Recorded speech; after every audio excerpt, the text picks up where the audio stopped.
My daughter snapped. You better go and live in a care home. I can't waste my time on you. She said this immediately after I returned home from having a prostate cancer surgery for which I had paid. So I sacked her and her husband from my house and employed a nurse to take care of me at home. What happened after they left changed everything. I will tell you how it all unfolded. First, let me quickly thank you for your continuous support. This means a lot to us. If you enjoy the stories we share, kindly subscribe to this channel. It will be great if you can leave a comment on which city you are watching from. We might just give you a shout out in our next story. Today's special shout out goes to William Campbell from Texas. We are glad you enjoy our stories. Now let's go deeper into the story. I returned home to silence. Not the kind of peaceful quiet that soothes your nerves, but a hollow, expectant silence. The type that makes your skin crawl like something isn't quite right. The driver had helped me up the stairs, carrying my overnight bag with more care than necessary, his brows furrowed with something like pity. I brushed it off. Surgery had gone well, or as well as a prostate cancer surgery could go. I'd paid out of pocket for the best, and my recovery window was looking favorable. I was sore, slow, and not in the best spirits, but I was alive. That should have meant something. But as I walked into the foyer of the house I built, every tile, every inch of crown molding placed under my supervision, I was greeted by no one. My daughter, Ella, had promised she'd be home. I'd asked her twice, "Are you sure you can handle a few weeks helping me recover?" She'd replied, "Of course, Daddy. I wouldn't let anyone else do it." Now the lights were dim, the television in the den echoed some reality show, and the kitchen smelled faintly of burnt toast. And then she appeared. Her face locked in irritation, not concern. She didn't ask how I was feeling. She didn't reach out for a hug. Instead, she rolled her eyes and said, "You better go and live in a care home. I can't waste my time on you." It landed like a gunshot. I froze. My hands, still wrapped in light bandages from the IVs, trembled. I tried to smile it off, thinking maybe she was joking. Maybe it was some twisted attempt at humor. "What?" I asked, my voice gravelly. She sighed as if I were inconveniencing her by existing. "I didn't sign up to play nurse. I've got a life. A real one. And Ryan, he can't just keep taking time off work every time you decide to almost die." Almost die. That's what she said. My daughter, my only child. The same girl I'd put through private school, paid for her degree she never finished, bought her and her husband a car, and let them live in my guest house rent-free for 6 years. She was standing in my doorway, telling me I was a burden. I looked at her for a long time. The woman in front of me looked like my daughter, but her heart, I didn't recognize that. I nodded slowly, walked past her, and picked up the landline in the hallway. I called my lawyer first, told him to be ready for a will update. Then I called a private nursing agency and requested a full-time live-in caregiver. Lastly, I called Ryan. Told him to pack their things and get off my property within 24 hours. "Are you serious?" Ella barked, trailing behind me as I climbed the stairs with agonizing effort. "You don't get to talk to me like that in my home," I said calmly, "and then expect my roof to shelter you." She scoffed. "You're sick. You can't even walk up the stairs without holding the banister like a child. What do you think you're going to do? Change your will out of spite?" "No, sweetheart," I said, pausing at the top landing. Out of clarity. That night, I barely slept. The nurse arrived the next morning, a soft-spoken woman named May, with gentle eyes and a quiet sense of humor. She helped me shower, made me soup, and sat with me as I muttered through my exhaustion. There was no judgment in her presence, no irritation, just patience. Later that day, I went into the guest house to make sure they'd left. The bedroom was a mess, as expected. They'd left fast. But what shook me wasn't the unmade bed or the discarded clothes. It was the brown envelope on the desk. My name was scribbled on the front in Ryan's handwriting. I opened it with trembling fingers. Inside were printouts, email drafts, proposals, business forecasts. At first, I didn't understand. Then the picture formed. Ella and Ryan had been preparing for my death. Not in the responsible, adult way of prearranged care. No, this was sinister. They were preparing to sell my company before I was even cold. One document read, "Post-funeral investor strategy." My funeral. I sat there for a long time, The papers spread around me like a crime scene. I hadn't cried during the surgery, not when the doctors explained the risks, not even when I lay awake at 3 a.m. thinking about my mortality. But I cried then, like a man robbed of something sacred. Trust, love, family. I emailed Ella the documents, attached every file, labeled them clearly. I typed one sentence in the body of the email, my last message to you. Then I called my lawyer and said, take her name off everything. She's no daughter of mine. And I meant it. The email sat in my sent folder like a tombstone. My last message to you. I didn't expect a reply. I didn't want one. What do you say to a child who counted your casket before you were even in a hospital gown? The house felt bigger now, emptier, but quieter too. May, the nurse, made it livable. She brought in the scent of lavender, the rhythm of routine, and a soft steadiness that had gone missing long before Ella's betrayal. She never overstepped, but she wasn't robotic either. She noticed when my appetite dropped. She joked gently when I grew too quiet. She reminded me I was still here, still a person, not a burden. For a few days, I floated through recovery on autopilot. I read old newspapers, watched the same news channels, ate whatever May made. I moved from bedroom to study, from study to porch. I said very little. But the folder, the one I found in the guest house, never left my thoughts. I kept going back to it, flipping through the pages even though I knew every line by heart. The most damning was an email draft addressed to a broker. Ryan had written, once the old man's gone, I'll take over operations and ensure the transition is seamless. Ella already has the board's trust. My company, the one I'd spent 32 years building. From a two-man export office to an international trade firm with clients on 4 continents. I built it stone by stone, cutting deals from pay phones, driving 8 hours to meet suppliers who now begged for a seat at the table. Ella had never shown any real interest. She said it was too stressful and not her vibe. Yet here she was, plotting its sale, like a house on a foreclosure list. They weren't just expecting me to die, they were counting on it. I sent the entire file to my lawyer and said, add a clause. If she contests the will, she gets nothing. Not a cent. He replied within the hour, done. I'm sorry, Alan. Truly. After that, I asked May to take me to the office, not to work, just to walk through it. I needed to see the faces, the people who'd been with me longer than my daughter had ever cared to understand. My assistant, Lorna, hugged me so tightly I thought I'd break a rib. You scared the hell out of us, she said, tearing up. Don't you dare leave us like that again. I smiled for the first time in days. Not planning to. We had coffee in the break room, and I watched as my employees moved with quiet dedication. No one here wanted me dead. They'd prayed, sent flowers, called the hospital. They cared. That realization lodged itself deep in my chest. Family isn't who you raise. It's who shows up when you fall. When we got home that afternoon, there was an envelope waiting in the mail slot. No return address. I opened it in the living room with May quietly folding laundry nearby. It was a handwritten letter. From Ella. Dad, I know you found the folder. You're overreacting. Ryan was just preparing for possibilities. It doesn't mean we wanted you to die. You're making a big mistake pushing us away when you need family the most. We still care about you. Please call me so we can fix this. I passed it to May without a word. She read it slowly, then looked up. Do you want to fix it? No. I said, my voice like gravel. I want to bury it. I wrote no reply. Instead, I asked May if she could help me draft a new will, not just to remove Ella's name, but to repurpose the entire legacy. I didn't want the money to rot in her hands. I didn't want my company gutted and flipped like a foreclosure. I decided then, if blood meant betrayal, then I would find worth elsewhere. An orphanage. A cause. People who needed help, not vultures waiting for my last breath. May sat beside me at the dining table as I dictated. She didn't say much, just nodded at the right times. Her presence wasn't loud, but it was real, tangible. And for the first time in weeks, I felt like I was building something again, not just erasing a past, but forging a new beginning.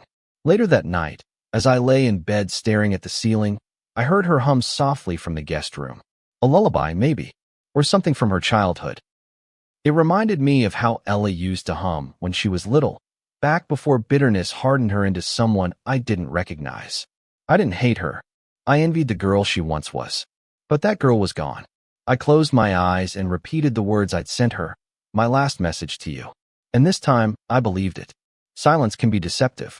At first, it felt like peace. Ella hadn't called, Ryan hadn't texted, and the mail was quiet for nearly a week. I assumed they had taken the message to heart. I hoped, foolishly, that maybe they'd sit with what they'd done, maybe even regret it. But people like that don't feel guilt. They feel insulted. And when you cut them off, they don't reflect. They retaliate. It came on a Sunday afternoon. I had just finished a short walk in the backyard with May, the air thick with the scent of honeysuckle and early summer heat. I was starting to regain my strength, slow steps, steady hands, even laughter again. May had brought me a glass of lemon water and left me with the radio on. I sat alone in the den, letting the quiet hum of jazz soothe my thoughts. Then my phone buzzed. A voicemail. Not a call, just a voicemail. I opened it. Ella's voice was sharp, brittle with rage. So this is who you are now? You kick your only daughter out, after everything we've done for you? You humiliate me, cut me off, and now what? Send your lawyer to smear my name with this disinheritance garbage? You're unbelievable. Ryan's right. You've lost it. That nurse is probably bleeding you dry and laughing behind your back. Just know this, you'll die alone. Don't expect me at your funeral. Or to cry. You made this bed. It was the kind of message that left a taste in your mouth. Like rust. Like something had spoiled in the air. I didn't play it twice. Once was enough. I deleted it, but the words stayed lodged behind my ribs like a nail. You'll die alone. That line echoed long after the voicemail was gone. May saw my face when she returned with a fresh bowl of soup. You okay? She asked gently. I nodded, but my eyes gave me away. Another message? She asked, sitting down across from me. Yeah, I said. This one came with fangs. She didn't say anything at first. Just let the silence stretch between us. Then, quietly, you want to talk about it? No, I said. I just wanted to stop. But it didn't. The next morning, the fallout went public. It started with a Facebook post. Ella tagged me, though my account had been inactive for years. A long, weepy message about how her toxic father had chosen a stranger over his only family. She painted herself as the victim, claimed I was unstable, manipulated by a gold-digging nurse, and accused me of destroying the legacy our family worked for. Hundreds of likes, dozens of comments, some from her friends, others from old family acquaintances. A few people even messaged me directly, asking if I was okay, or, more offensively, asking why I was doing this to my own flesh and blood. I didn't respond to any of them. Instead, I printed the post. I filed it away, along with her voicemail transcript, under a folder titled Clarity. Not revenge, not evidence, just clarity. I needed reminders. Reminders of why I couldn't go back. Why I couldn't let guilt overrule truth. Later that day, I sat with May in the sunroom. She had just trimmed the hydrangeas and left her gardening gloves on the table. We didn't speak for a while. Then she broke the silence. I saw the post. I looked up. Of course you did. She's hurting, she said, not defending Ella, just stating it plainly. But hurt doesn't justify cruelty. I leaned back and closed my eyes. I didn't raise her to be like this. No, she said softly.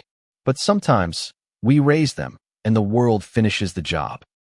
That night, as I brushed my teeth and stared at the creases in my face, I thought about legacy. What it really meant. I used to believe it was passing down wealth, a name, a company. But now, maybe legacy was also about drawing a line. About ending cycles instead of feeding them. Maybe the best thing I could pass down was freedom from manipulation. I walked past the guest room, paused at May's door, and knocked gently. Do you have a moment? She opened it, still in her robe, her hair pulled back. Of course. I stepped inside. Would you stay a little longer than originally planned? She blinked. You mean, beyond the recovery? Yes, I said. I mean, maybe even indefinitely. I'd pay you fairly. More than fairly. But not just for the work. I enjoy your company. May smiled, a real one. Let's take it one day at a time.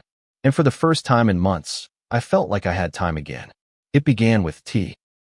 Not the romantic kind, No violins, no candlelight. Just two mismatched mugs on a quiet Tuesday evening. May had made chamomile, insisted it would help me sleep. I was sitting on the back porch in my worn flannel robe, knees stiff and aching but heart strangely calm. The air was cool, summer giving way to fall. She handed me the mug, sat down on the opposite rocking chair, and asked, "You ever think about starting over?" I took a slow sip. Every day? There was no grand shift, no moment when I suddenly saw her as anything other than my nurse. It was gradual, a kindness here, a shared laugh there. The way she watched over me, not out of obligation, but out of something quieter, something gentler. Compassion, presence. Unlike Ella, who clocked out emotionally the moment I wasn't convenient, May leaned in. She noticed when I winced, brought me cushions before I asked, adjusted the blinds when the sun hit my eyes too sharply. She didn't just take care of my body. She saw the man in the wreckage and never once made me feel like I was wasting space. I found myself looking forward to our chats, short stories about her hometown, about her brother who ran a barber shop, her mother who taught her how to cook without measuring a thing. The best food, she said with a smile, comes from instinct. She told me how she had never married, how her last relationship ended 5 years ago because the man said she was too independent. I laughed hard at that one. Too independent? I repeated.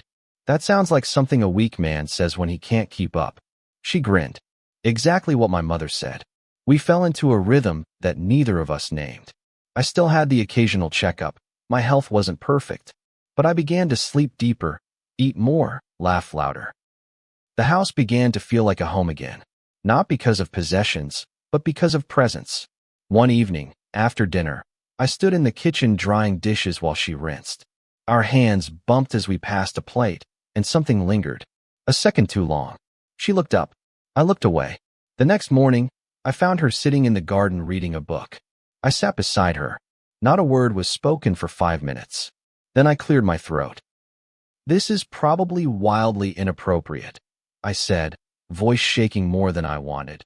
"But I've come to look forward to more than just your cooking and your medical precision." May didn't speak right away. She closed the book, turned to me with soft eyes, and said, "I was wondering when you'd say something." I chuckled, out of relief, embarrassment, maybe both. I'm not the man I used to be. Physically, financially, sure, but emotionally, I'm still piecing it together.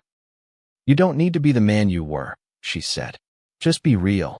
And so I was. Over the next few weeks, we shifted again, less nurse and patient, more two people walking through grief, healing, and unexpected connection. We took drives, cooked together, watched old black and white films. I kissed her one night in the living room while the credits rolled, and she kissed me back without hesitation. It felt like the first warm day after a long winter, unfamiliar, but desperately needed. When I asked her to marry me, it wasn't over candlelight. It was in the garden, under the same oak tree where we'd first started talking like equals. I didn't get down on one knee. I physically couldn't. But I held her hand, looked her in the eye, and said, "I'd like to build the rest of whatever time I've got with you. But I need to be honest. I want a prenup. I have to protect what's left. Not from you, just from history repeating itself." She didn't blink. "Of course," she said. "You don't even need to explain." We signed the papers together the following week. She never once asked about the money, the assets, or the company. That was when I knew I'd chosen right. We married in a small ceremony in the backyard. No guests except Lorna from the office, May's brother, and the justice of the peace. No Ella, no drama. Just us, beneath the canopy of the oak tree, with new vows and old hearts learning how to beat again. 3 months later, May found out she was pregnant. I remember staring at the test stick in disbelief. At my age, I asked, laughing, crying, not sure where the emotion began or ended. "You're still kicking," she said, wiping tears from her cheeks. And apparently still kicking well. We sat on the bed, holding each other, both of us stunned and overjoyed. In that moment, everything shifted again. I wasn't just healing. I was growing, becoming a husband, and soon, a father again. That night, I rewrote my will. Ella was already gone from it. But now, every line, every clause, every dollar had direction. My wife, our unborn child.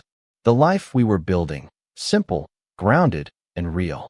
The orphanage I'd chosen remained a beneficiary, too, because some children, like mine, grow up with everything and still choose destruction. Others grow up with nothing and become the best people you'll ever meet. As I sealed the documents and placed them in the fireproof box, I realized something. I hadn't just found love again. I had finally found peace. The first time I held my son, I wept. Not from fear or shock, though God knows I was terrified, but from something deeper, something ancient. He was barely 7 pounds, his face pink and furrowed like an old man contemplating the world. And yet in that fragile frame was a power I hadn't felt in years. Purpose.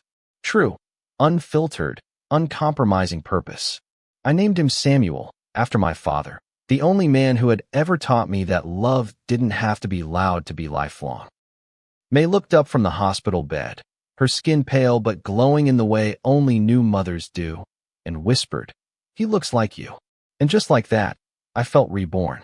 The weeks that followed were a blur of feedings, sleepless nights, and learning to change diapers with trembling hands. I was slower than I'd been with Ella, less confident, but more aware. I held every moment like a lit match, fragile and bright. I knew what it was to lose family. I wasn't going to lose this one. Not to neglect, not to ego, and certainly not to bloodlines that no longer deserve to be called family. One crisp morning in October, I took Samuel on his first walk in the garden. He was bundled tightly, sleeping soundly against my chest in a soft wrap May had chosen. The leaves had begun to fall, golden, red, brown, and for the first time in years, I noticed how beautiful silence could be. Not empty, just full of space. Space to think, space to feel, space to be. That peace shattered the moment I saw the black Mercedes pull into the driveway. Ella stepped out like she still belonged. Designer coat, oversized sunglasses, chin high as if the months hadn't happened. As if the voicemail, the Facebook post, the betrayal hadn't existed. I didn't say a word. I kept rocking Samuel gently, trying not to let my pulse spike. She stood at the edge of the porch, taking me in like a stranger she didn't know whether to greet or slap. "I heard," she said, removing her sunglasses. "About the baby." I raised an eyebrow. "You heard? Or you stalked?" She flinched slightly, but recovered. "I figured it out when your assistant posted a picture, and I saw the revised will filings in the registry. Of course, it wasn't the birth. It wasn't the life. It was the paperwork. Congrats," she said, her tone flat. "You've replaced me." I looked down at my son. "I didn't replace you, Ella. I released you." She crossed her arms. "So this is it. You're just erasing me from everything." "No," I said quietly. "You erased yourself. I'm just finally reading the handwriting on the wall." She walked closer, but I took a step back. Samuel stirred, and I gently patted his back. "I came to make peace," she said. "No, you came to make a case," I replied. "There's a difference." "I made mistakes," she continued, ignoring the sting. "I was scared. Ryan was pushing me. We thought we were doing the right thing. Just preparing for the worst." I turned to face her. "You planned my funeral. You drafted emails about selling my company. You wrote me off while I was still under anesthesia. That's not fear. That's ambition without soul. I'm still your daughter." "No, Ella," I said, voice low but firm. "You were my daughter. Now, you're just someone I used to protect." Her face cracked then. For a moment, I saw the child she once was. The one who used to run through these same gardens, barefoot and laughing, a dandelion tucked behind her ear. But that girl was long gone, buried beneath years of entitlement and bitterness. She tried again. "Dad, I have nothing left to give you," I cut in. "Except boundaries. And I'm giving those freely." She didn't cry. She didn't beg. She just turned, stepped off the porch, and got back into the Mercedes. And as she drove off, tires silent on the gravel, I realized something with bone-deep clarity. I no longer owed her anything. That evening, I fed Samuel while May cooked. She hummed in the kitchen, and the scent of garlic and butter wafted through the house. I sat in the nursery, rocking gently, thinking about legacy. It used to mean inheritance. Now it meant moments like this. One hand holding a bottle, the other holding hope. I met with my lawyer the next day and finalized the documents. Everything I owned, house, company, savings, would go to May and Samuel. A portion would be set aside for the orphanage, but the rest, it would stay in this family. This chosen family. One built not from blood, but from healing. I need to add something, I told him before leaving. He raised an eyebrow. An addendum? No. A letter. To be read if I pass. He handed me a pen and paper. I sat there in his office and wrote. To whoever reads this, if you're looking for my daughter, she left long ago, long before the paperwork proved it. If you're looking for my heir, look no further. He's likely toddling through the garden or giggling in his mother's arms. I loved, I lost, I learned. And I chose peace. That is my real legacy. I sealed the letter and handed it over. The first time Samuel said Dada, I nearly dropped the coffee mug in my hand. It was a sleepy morning in late spring, and May had just stepped into the shower. I was seated cross-legged on the living room floor, trying to reassemble a toy with one hand while holding a teething ring in the other. Samuel, now toddling but wobbly, had crawled into my lap and placed his tiny hand on my chest. Dada, he said just like that. No build-up. No dramatics. Just a word, so small, but so powerful it cracked something open inside me. I froze, blinking back tears, unable to speak. He said it again, giggling this time, as if proud of his discovery. Dada. I laughed then. A full laugh. Not the polite chuckle I gave clients or the restrained smile I reserved for acquaintances. This was different. This was release. This was real. I picked him up and kissed the top of his head. Yes, I whispered. Dada. The days that followed passed like a blur of sunlight and soft exhaustion. We had a new rhythm now. Diaper changes, nap times, books read 3 times in a row. May worked part-time again, just a few hours a week at the clinic, while I handled things at home. I'd sold a portion of the company, just enough to keep our future secure, but left enough untouched to remind me that my life was still my own. One quiet Sunday, I took Samuel to the orphanage. It wasn't ceremonial or performative, just a quiet visit. The foundation had been set up in my name weeks earlier, but I wanted to see it through his eyes. Children played in the yard. Boys and girls laughing, fighting over toy trucks, pulling at swings. Some of them paused and stared when they saw us. One boy, about 10, walked up and said, "You're the guy who gave us books, right?" I smiled. Something like that. "You don't look rich," he said, squinting. I burst out laughing. Good. I've worked hard to make sure I don't anymore. Later, as Samuel napped on my chest under the shade of a tree, I realized something crucial. All the pain I'd endured, the betrayal, the isolation, the heartbreak, had brought me here. Not to a throne, not to revenge, but to a park bench holding a sleeping child who had no idea how much he had healed me. Still, the past had its way of creeping in. A month after our visit, I received a letter. It was handwritten, but not by Ella. It was from her therapist. Apparently, Ella had begun attending sessions. The letter explained she was working through some of her emotional distortions, that she had written me several letters, but never sent them. That she wasn't seeking forgiveness, just understanding. That she had realized her actions were fueled by resentment she didn't understand until it was too late. I didn't respond, but I didn't throw the letter away either. That was my redemptive gesture, not acceptance, not reconciliation, but restraint. I didn't have to scream, accuse, or justify. I had found something better than revenge. That night, I sat outside with May, the baby monitor beside us, both of us wrapped in silence and the soft hum of crickets. I handed her the letter. She read it and set it aside. "You okay?" she asked. "Better than I've ever been," I said. "You believe her?" "I believe she's trying," I said. "But trying doesn't mean I have to let her back in." She nodded. "That's fair." I took her hand, kissed the back of it gently. "I'm not bitter anymore. I'm settled. She can heal if she wants. But I won't reopen old wounds just because she has a new therapist." "Boundaries," May whispered. "Exactly." Before heading inside, I looked back once more at the garden.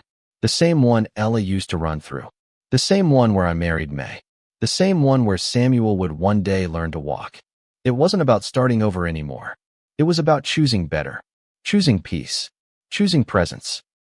I tucked the therapist's letter into a drawer, not as a keepsake, but as a reminder.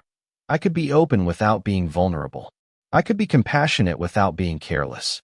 I could be a father again, not because I was given a second chance with Ella, but because I had the courage to stop waiting for her and start living without her. As I turned off the light and walked upstairs to our room, I paused at the door of Samuel's nursery.